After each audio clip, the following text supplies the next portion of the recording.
Do you or anyone that you know have that clueless aspect to them? Like there's just blinders on and they aren't sure why.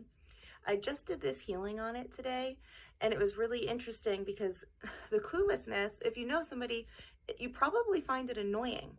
And the clueless person is actually clueless, and so they don't even know that it's annoying to other people, but they might find themselves getting yelled at by other people because people are like trying to wake them up, right? So, like, hey, pay attention, like, you're yelling at them, so they're not clueless anymore. But it doesn't help it, right? Because the clueless person can't see it no matter what you do to them. So I did a family constellation on this pattern today, and the cluelessness was inherited family trauma from severe abuse. It it was like an abusive situation where people were held captive and being really harmed, and the family member all the way back in the ancestry couldn't even look at it anymore because it was too much to take in, and so they dissociated. And this dissociation, the not being able to look at reality, is what became inherited down the family line. It's pretty huge. So when we healed it, the person was able to look at reality again, and it broke up the pattern of it. Now, there's a different way to heal this, depending on each situation.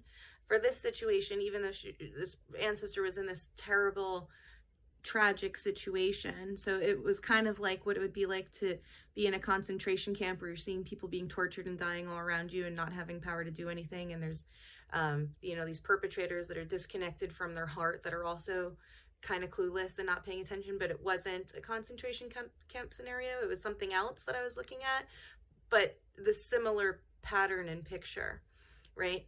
And so the lesson we gave this ancestor for resolution was, even though you're in the pits of hell, do not give up on the divine.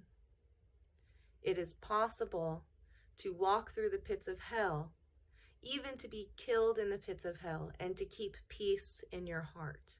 And that wisdom is what helped this ancestor get through, and was able to, so that she could still continue to see the picture, so that it changed the inherited family trauma on the way down. It's something different. That's not necessarily what's going to help everyone, but I just wanted to give you an idea about the things that we find and heal in family constellation, so that the inherited family trauma, or what the Christians call sin, or what the yogis call karma, can be resolved.